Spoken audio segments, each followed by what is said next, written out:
Hi, I'm Christiane Knight, author of In Sleep You Know, A Story of the Illyrianan. Today I'll be reading Chapter 1, and from the soundtrack, if you'd like to listen to the track that I picked for that, it is Dead Can Dance with Mesmerism. Let's get right into it. Merrick took a deep breath before stalking boldly into the Halloween party. He had heard a lot about the people who lived in the big Victorian house on the outskirts of town. Their parties carried the sort of legends that were fueled completely by rumor. No one he actually knew had been to one of them, but his friends all had stories handed down until the teller couldn't positively identify the protagonist of the tale. Well, he would be the first of his friends to make it in, and he intended to make it count. He'd managed to beg a ride to the edge of town and hiked his way to the place on dark back roads with barely enough room for 2 cars, much less a pedestrian. He figured that he had earned his chance to see what happened in the big house by virtue of making it there without getting squashed by a SUV. No one really seemed to notice that he didn't belong with anyone there. He had decided to wear an outfit that could go many places without too much comment. Black BDUs tucked into freshly polished combat boots, topped off with an untucked white button-up shirt. A loosely tied black tie with skeletons dancing across it added an irreverent air that matched his spiky black hair perfectly. He looked every bit the musician that he aspired to be without overstating it, as he'd carefully planned. Merrick scanned around quickly to get his wits about him, and headed for the likely place where the kitchen would be. He had brought 2 six-packs of the best beer he could afford, a rich porter from a local microbrewery that he had discovered one night while in a bar in Fells Point. He had fallen in love with the taste and bought it whenever he could find it and afford it. The way he saw it, he was crashing the party. The least he could do was bring the beer he loved as a peace offering. Maybe the occupants of the house would notice his superior taste and tolerate him. Or maybe they would just kick him out and keep his beer. It was a difficult call at this point, really. The people he'd seen so far were all rather eccentric looking. They all seemed to be much more attractive than any one house full of people had a right to be, although none of them could be said to have a traditional beauty about them. From what Merrick had seen so far, they tended to be dramatic in dress, although that could have been attributed to the holiday, of course. He found the kitchen and decided to take a beer for himself and anonymously stash the rest in the fridge. He should find someone to introduce himself to, he supposed, although he wasn't sure how he would answer the inevitable questions about why he was at the party in the first place. In fact, he wasn't really sure what had drawn him here. A sense of adventure, perhaps, mixed with an insatiable curiosity. The refrigerator was full of strange food. Odd fruit, weirdly lumpy packages with mysterious contents, and many dark bottles of liquid, corked and sealed with wax.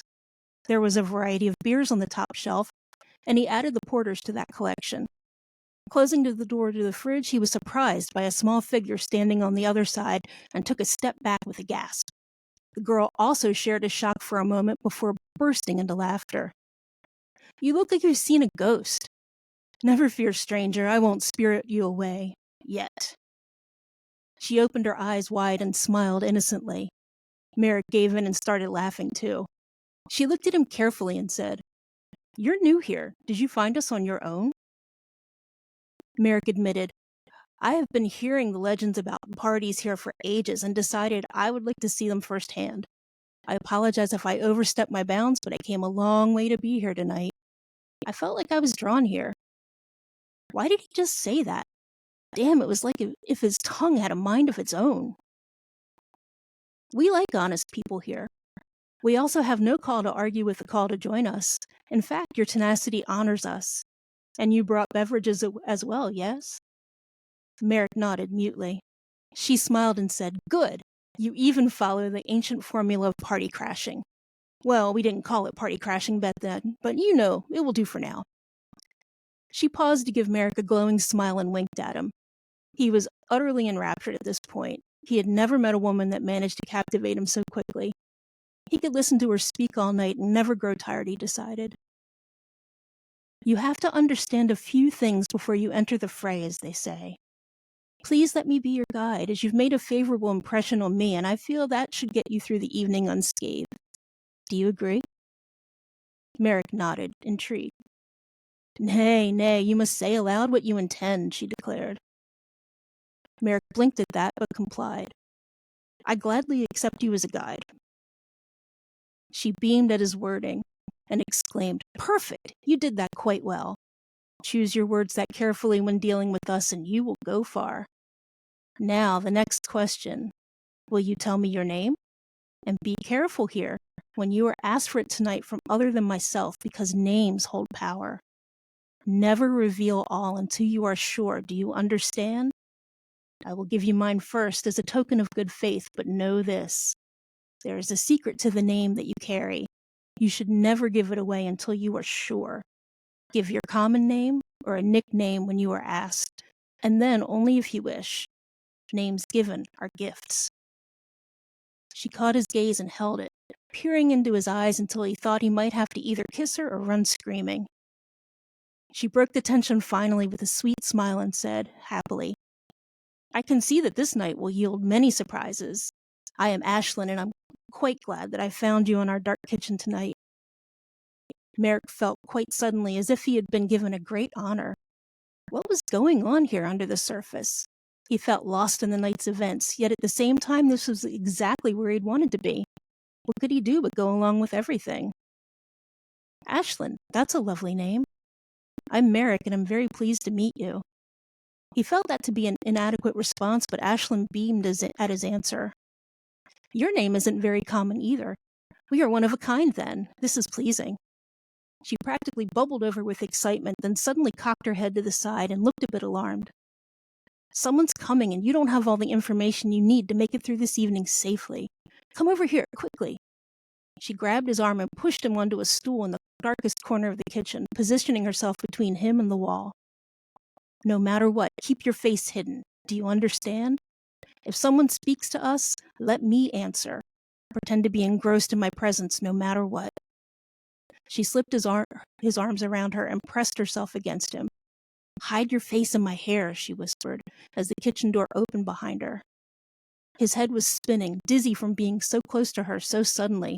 Her scent, her presence, and the suspense of the moment just added to the feeling until he could barely stand it. Her fingers were gently stroking the back of his neck, rather absently yet soothingly. He could feel her nervousness. Why was she so attuned? What were these people like, anyway? There was some rustling and a low laugh from the figures who had entered. Merrick could only see the curve of Ashlyn's neck and her voluminous curly hair, which under other circumstances would be more than enough. He realized that her hair was an unusual mix of deep sparkling black and strands of delicate lavender. How did she manage that? He must have made a sound because Ashlyn tensed slightly, and one of the others in the room laughed again and said, "Oh, look, Ashlyn caught herself a plaything. Will you share, or are you greedy today, Ashlyn?" Merrick winced at the condescending tone and the remarkably mellifluous voice. How could such a lovely voice become so bitter? A second, more masculine voice chimed in. "I don't think I recognize it, Adana. Of course, I can barely see it. Him, Ashlyn? Did you find a boy? What a pleasant surprise." The other one sounded like he was teasing Ashlyn. He seemed rather more likable. "We should leave her to her fun, Adana. I'm sure she will introduce us later when they are less involved." He laughed lightly. Merrick had the impression he was trying to help Ashlyn, that there was some underlying tension that he was trying to diffuse. Adana seemed to want to start trouble. Ashlyn turned slightly, cradling his head and keeping him hidden in her hair, and replied in an even tone. "I am rather occupied, 'tis true. Adana, does the party grow dull enough to drive you to the kitchen for entertainment?" Adana's answer dripped with ice. "Ah, those fools! They never tire of the same entertainments, you know. But rumor had it that some dark bird soared boldly through our threshold, and that waked my curiosity. Imagine when I find it roosting here in the shadows with you." There was a rustling of fabric, and then a thin and cold hand had his chin, trying to wrench him from Ashlyn's protection. Merrick's heart jumped at the touch and started pounding. His impulse was to run away as fast as he could. Ashlyn laughed merrily and stepped away, although the look she shot to Merrick was full of warning. What you force, you do not command, she told Adana, a poisonous smile on her lips. Audentes fortuna uvenat, Adana replied with a sneer, and Merrick's brain suddenly unlocked and he knew what to say next. Bless those useless Latin classes.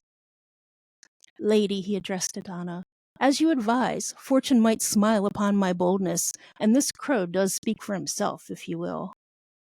She looked taken aback at his words, but recovered with an ingratiating smile. Ah, the dark bird has a tongue and some wits as well. What other surprises might this night hold, fledgling? And what say you to your presence here, uninvited and unknown? Merrick gave her his most engaging grin and answered, Your gatherings are legendary, and I could not help but see one myself. I came through a small bit of adversity to get here, but I managed to bring a small peace offering of beverages. Ashlyn was kind enough to extend her welcome to me, and here I stand now, quite honored to be in your presence. He had a sudden urge to bow, and he did so, instinctively knowing that would impress. Adana seemed rather taken aback, a look that seemed alien on her lovely features that did not reveal her bitter personality. She took a moment to smooth the folds of her burgundy silken gown and to toss back her shining black hair before she turned to her tall, handsome companion and said, What think you, Cullen? Shall we accept or exile this brazen one? Cullen laughed derisively at her and said, It is not ours to decide, Adana, and you know it. He took matters into his own hands when he entered the door, and he made his amends with a gift and a well-spoken explanation. Ashlyn has befriended him, and there is naught for us to say nay or yea at this juncture. Do not overreach. He weathered Adana's evil glare with a guffaw and an eye roll as she pushed past him in a huff. Do not think you've exempted yourself from my scrutiny, Raven, she threw to Merrick as a parting shot before huffing out the door. A palpable chill seemed to lift, heightened by Cullen's imminent collapsing with laughter, which he managed to stave off by falling into Ashlyn. The shocked look that had not left her face the entire time Merrick had engaged the enemy, so to speak, finally faded into relief. That was an experience I most certainly do not want to repeat again, she gasped. She reached for Merrick's hand and held it tightly. You handled yourself with much more eloquently than I would ever have hoped. You are amazing. Merrick's heart leaped in his chest at her declaration. When he had ever been smitten so quickly? She gave him a smile as sweet as honey before turning back to Cullen gratefully. And you, thank you for intervening. I know it's against your normal stance. Cullen said with a rueful look. I have as late grown tired of those games, and I would distance myself from such as she if I could. He turned to Merrick and gave him a slight bow. Well played, sir. I am Cullen, pleased to be of service. Well met, and though you are welcome in our poison court, tread carefully. Merrick considered his words and nodded slowly. I appreciate your advice and assistance. I'm Merrick. I have to say, I've never dreamed that my little adventure of the evening would go this route, but I'm pleased to meet you on the journey. Cullen threw back his blonde head and laughed at that. Ha, Ashlyn, you found a keeper. Lucky girl. And you just found him today? She laughed. Here in the kitchen. He brought us beer. Good beer. Marks for him, then. Cullen straightened himself out, adjusting the cuffs on his white ruffled shirt. Merrick realized at that moment that Cullen was dressed as quite the dandy, with a red velvet frock coat to go with the ruffled shirt and neat black pants tucked into pointed boots. His blonde hair was even, pulled back into a tiny ponytail with a black ribbon. It made Merrick feel severely underdressed for the party. Even Ashlyn was wearing a silky black dress that looked made from some historic pattern, all ancient lines and flattering fit. Ashlyn, love, you should take him out to the party now. I think you've established for him from what cloth we're cut, if you gather my meaning, Cullen said, giving Merrick a measuring look. If he can keep on his toes with Adana, he'll handle the others admirably. Ashlyn replied, This is probably true, but I'd like to have a few more minutes with him first before entering that mess. If Merrick is amiable, of course. She looked to Merrick, who smiled and replied, Of course. See you out there, then. Cullen gestured widely at the rest of the house and slipped back into the party. Ashlyn looked down at the floor and muttered, Well, I certainly screwed that up. My apologies, although you took it all in stride. Forgive me? She looked up into his eyes beseechingly and laid her hands gently on his arms. She looked terribly fragile and sad, and the only answer he could see was to kiss her. Her eyelids fluttered shut as she rose up a bit on her toes to meet him. Their lips met, and his world seemed to shrink to tunnel vision for a moment. A heady feeling, like being drunk or on a vertigo-induced carnival ride, took over him. He was practically reeling when she finally broke away and slid her arms around him in a gentle embrace. I think that's more than enough for now, don't you? We cannot have you intoxicated so soon in the evening. Merrick gasped in a breath, trying to catch his balance. What just happened? That was amazing. Wow. Ashlyn gave him a mysterious little grin. I have my secrets to be revealed in time. I have to admit, that was an unexpected sweetness. She reached up and touched his face briefly and said, Now I need to impart to you this bit of importance. What you experienced with Adana, that is the rule rather than the exception. There are a few of us here who are of good heart, but some are ruled by the bitter hand of ennui and impatience. They like to play games. Words matter here, as I'm sure you've noticed, so mark what you say. Promise nothing that you cannot deliver, and give as little as you can. Weigh everything you utter as carefully as you can so that you say exactly what you mean. Shades of meaning can get you into much trouble with some of us. Trust your instincts. You seem to possess good sense about how to act around us. We are as quick to bless as to curse, so if you impress, you will do well. I will try to give you signs of who to trust and who to mistrust, but stand by your instincts. And remember, I am there with you. She stopped and gave him a look of amusement.